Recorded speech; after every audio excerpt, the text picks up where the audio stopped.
So you hear about a band coming into town, being in LA, and you're like, oh, I'll go next time, or it's just people don't really give so much of a shit, like if you're out in Europe and you play shows, it's like even the first time when we went there, it's like every show had people and they were all excited, and it's just you don't get that here, at least not in California, unfortunately. But again, I get it. It's because we have so many options and so many bands come out here.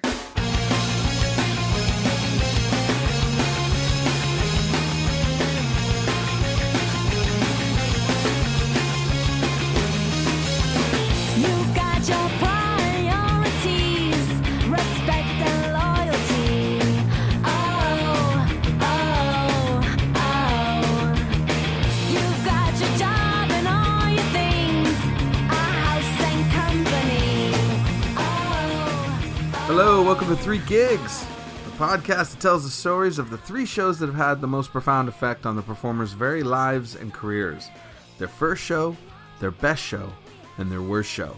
I'm your host, Dominic Davy, and today we're talking to Aixa Vilar, the drummer for Go Betty Go.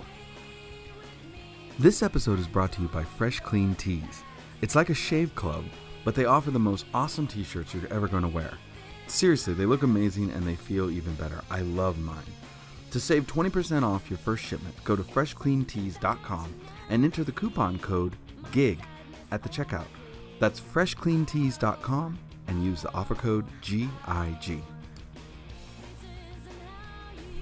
Now, Go Betty Go is a pop punk band from Los Angeles that has been very prominent in the Southern California punk scene for many years. The band originally formed in Glendale, California in 2001 and originally consisted of Aixa Vilar on drums with her sister Nicolette Vilar on lead vocals, along with Michelle Rangel on bass and Betty Cisneros on guitar. Now the name originates, apparently, from a phrase the band used to chant to try and get their guitarist Betty to actually start a song. I've played with them. Apparently Betty has fixed this problem. She seemed to start songs just fine, but who knows. The band released 2 albums for Side One Dummy Records. The first was Worst Enemy in 2004. The second was Nothing Is More in 2005, and both were produced by Flogging Molly's guitarist Ted Hutt. They toured like crazy for years, even taking part in the Warped Tours of 2004 and 2005. However, starting in 2006, the band went through a number of lineup changes, and by 2008, Go Betty Go went on an indefinite hiatus. However, in 2012, the original band members reunited, and in 2015 they independently released a new EP titled Reboot, working again with their longtime and now Grammy Award-winning producer Ted Hutt, and they've been performing behind it ever since. Aixa is not only the drummer for Go Betty Go, but she's one of the main songwriters as well, and she's been a big part about keeping this band going throughout its entire run. And she's very much the band mom. And I can back this. Like I said, we've played with them and I've seen her in action. And she jokes that she goes against the typical drummer reputation of being the flaky one in the band, and I can back that as well. She is not flaky. Aixa is an amazing musician and a fantastic person, and I was really excited to have her on the show. I know she'd have some great stories, and I was right, starting with her first show ever. Technically, our very first show ever was for 10-year-old's birthday party, and This is the best beginning ever. I'm not shitting you. It was for a 10-year-old's birthday party, who that 10-year-old now is 26. That dates us a little bit. And it was in the summertime. It was a pool party, and we had a bunch of 10-year-olds just dancing around, swimming in the pool. They could really give a shit about us, but they were more interested in their swimming and the candy and the cake. And we were just having a lot of fun. We were like excited that we were a band playing a show. And actually at the time when the band was brand new, Nicolette would play bass and sing as well. So we were a 3-piece when we first started. And the funny thing is that we must have had something going, because there were these like punk rock kids across the street that were guys. And they came over to be like, what is this band? Like, who's playing, because I guess turns out that they were a band across the street who would practice too, and I guess we impressed them. And of course, they come over, and the last thing they expected to see were 3 girls, rocking out. So they were kind of blown away, and later on, the birthday girl's dad told us that they were actually kind of embarrassed that they wanted to start practicing more because they thought, oh my God, these girls are better than us, which is not. Of course, girls could be better than guys in things, and guys could be better, versus girls too. There's nothing wrong with that. But it was funny that he said that. So yeah, that. And all honest truth was our very first show. It was at a 10-year-old's birthday party. And then like our first like more public show was at another party. It was called Miguel's Hell House. This guy I don't even know if he was a squatter or what his deal was, but that was literally the name of his house. And we had flyers for the show and everything. And it was, go Betty go at Miguel's Hell House. And he lived near LAX. And his house was pretty scary. It looked like something out of like just a horror movie where you'd go inside this like bad man's house and there was just like graffiti all over. Exactly what you thought, Miguel's Hell House. That's what it looked like. So yeah, graffiti. I know exactly what this looks like. Yeah, flyers all over the place, trash everywhere, just a bunch of random people, old dirty couches, cement and brick entertainment systems, and his living room was a venue. And there were a bunch of just punk rock kids there and just random people. But again, it was lots of fun and definitely something that we'll always remember. Yeah, I bet. This is like both the most wholesome story. You played two first shows that are both like incredibly wholesome and incredibly punk rock at the same time. So how did you get the 10-year-old birthday party? Well, she's actually our cousin. Okay, so that makes a little more sense. I was like, so you advertised yourself as a we got hired by a random 10-year-old. No, they're actually related to us, and our uncle was like, hey, you guys have a band, you want to come play? And we're like, sure. So it was a great experience to be the first time, you just do it, no pressure. It was a lot of fun. I think there's actually footage of it. I have to look it up. I don't know where it is, but I think there is footage of us playing.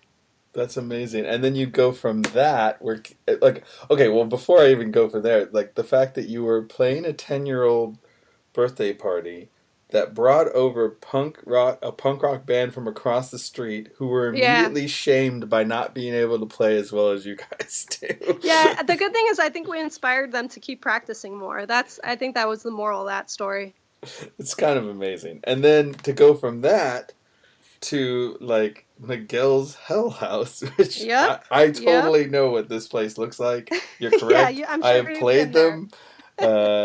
I have walked into those on tour where we were supposed to play a show and then crash there, and I've like looked at the bathroom and I'm like, I'll be in the band.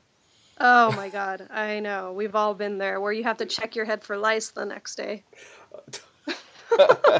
Totally. How did it go over? Was it packed when you played the punk rock house? Was it full? Yeah, it was. I mean, people were going crazy. There were other bands, and it's just a memorable experience. And for it being one of our first shows ever, it was a good one.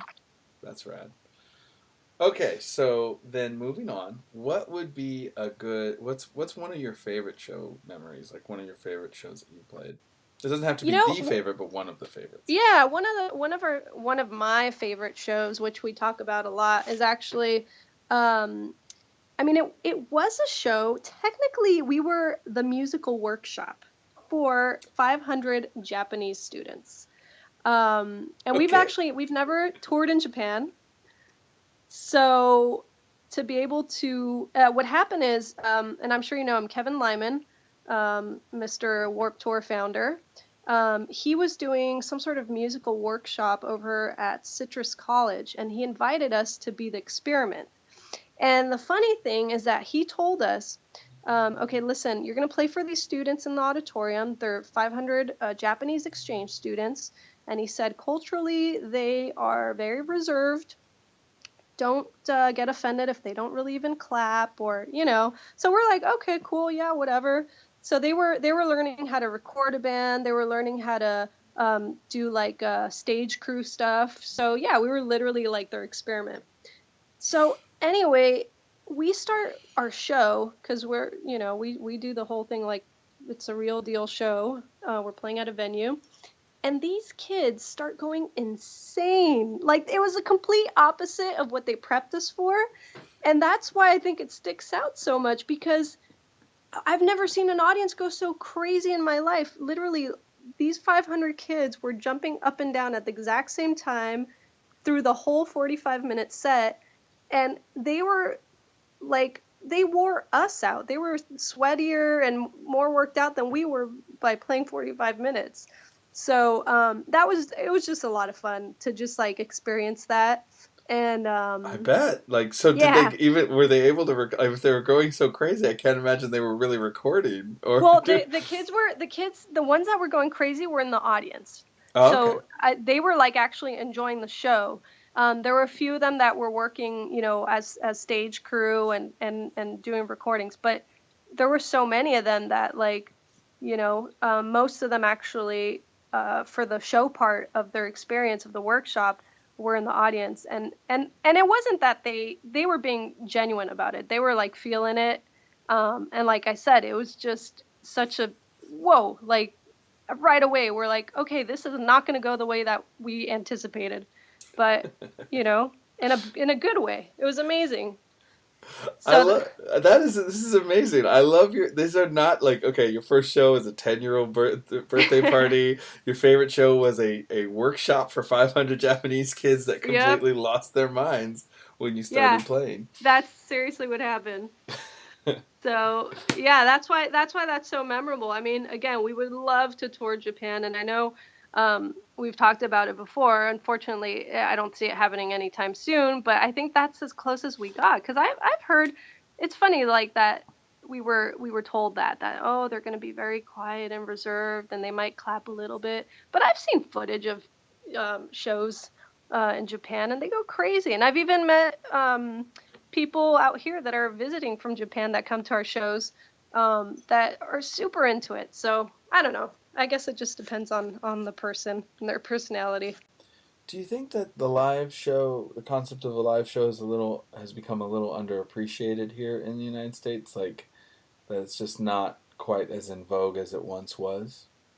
Well, I think it depends on who. I think there's so many things that you see, just at a moment's notice because you can look it up online. But I know, like, when I go to a live show, and if it's a good live show, I have so much fun, and you can't take away that experience compared to watching something, on your phone or on your computer. Um, I think it's easy for people to criticize because you see so much. So when you see something bad, it's just so easy to criticize, but people tend to forget how hard it is to put the effort and to make something happen. So it's just taken again for granted. Totally. I totally see that. All right. Yeah. Fantastic. Okay, so that brings me to my final question. And that's it. Yeah. Even though I have many questions that go along with the big questions. And I'm totally cheating, and I realize that. But the final question is, what is one of the worst shows that you've ever performed? Yeah, what's funny with that? I would really think at this point, after being a band for whew, almost 15, 16 years, that our worst show is like long ago. But honestly, it just happened Oh this no. last year. Yeah, and it was so funny because after the show was over, I was like, I can't believe that 15 years later, I think we just had our worst show. And what I could say is that it really wasn't our fault. We got invited to do a festival, and everyone was awesome. It was the anticipation and the excitement coming up for it was great, and everyone was excited to have us. But they were doing it at a venue that was a brand new venue, a public train station, and they opened up a venue at the train station out here in Los Angeles. And what happened was they built the stage because the train station was passing through a public park. So the public park created and built this stage to have bands play there. But we were the first band ever to perform on that stage, and their whole electrical system, they didn't build it correctly. So what happened? 30 seconds into the song, boom, the whole thing explodes. Oh my God. And so we're like playing and we're like, okay, we have no sound. All right, cool. And the poor sound guys were just scrambling to try to fix it all and get it all back together. So literally 20 minutes later, they're like, okay, we got it. Go on with the show. All right, cool. Again, go into the song. Again, 30 seconds later, boom, everything goes out. Oh, so no. It was just horrible because there were people that were excited to see us who were there. It was an outdoor thing. And we're like, it's embarrassing because you're like, great, you're the face of this whole fiasco going down. But it's really, there's nothing you can do. And that's actually, I mean, we've had sound issues before, but where literally you're having people wait for you to just get through a song, and you can't get through a song because the sound won't stay on. It was just, it was awful. Yeah, it's not bad sound. It won't stay on. Like, it just won't stay on. Yeah, we couldn't play. I mean, at one point, I just start doing a drum solo, but you can only do so much of a drum solo. Before, like... They're like, take it, you got this, hold it down. I was like, what am I going to do? That's enough for drum soloing. And so, again, and I just felt awful for those sound guys because they were the ones that really were trying to get it together and just couldn't get the sound back on. So we had like an hour set, and literally it was just like pretty much the whole set was trying to fix the sound, so at least the second band could go on and do a full set.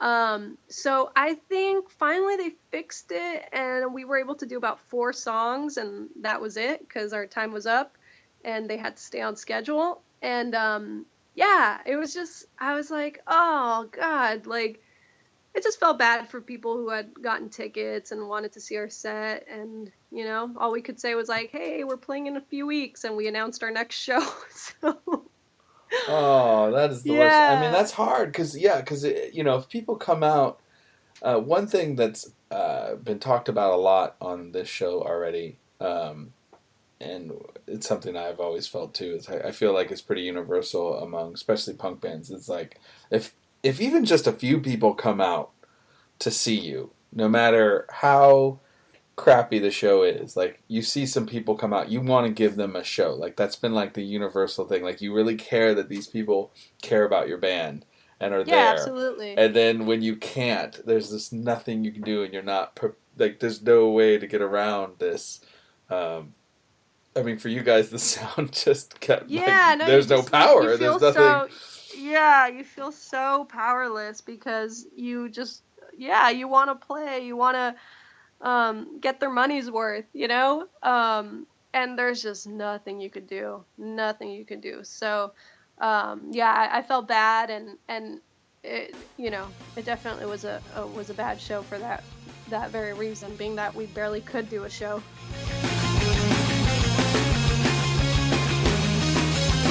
You got your priorities, respect and loyalty.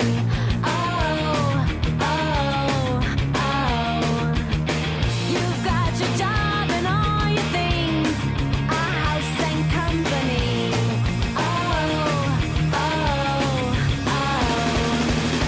Look around. If you're like me, t-shirts are probably a staple of your wardrobe, which is why I'm really excited to have Fresh Clean Tees as a sponsor of this podcast.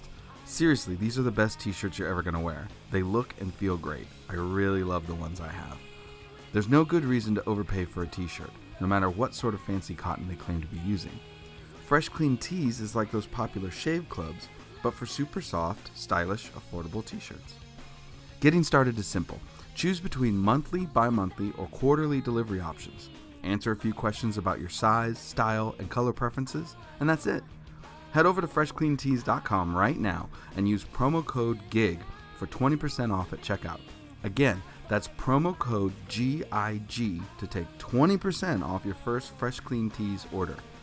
We thank them for supporting this podcast, and remember, when you support our sponsors, you're really supporting us. Alright, you've been listening to Aixa Vilar, drummer for the punk band Go Betty Go. Go Betty Go is actively playing around the country right now in support of their self-released new EP, Reboot. You can order it through iTunes, Amazon, Google Play, or get the CD directly from them on their website at gobettygo.com. You can also follow them on Facebook and Instagram at GoBettyGoOfficial and at their Twitter at GoBettyGo. Once again, thank you so much for tuning in. Your support of the show means the world, and I really hope that you're enjoying the stories. Please, if you like what you hear, give the show a rating and leave a comment on the iTunes page. It actually helps us reach new people. It really, really does. For more on Go Betty Go and on the podcast itself, check out my website at 3gigspodcast.com. That's the number 3, gigspodcast.com. You can also follow us on Twitter, Facebook, and Instagram by searching 3 Gigs or 3 Gigs Podcast. And our theme music for this episode was Runaway by Go Betty Go off the album Nothing Is More, available now on Side One Dummy Records. Thanks again, everyone. Once again, my name is Dominic Davey, and this has been 3 Gigs. We will see you next time.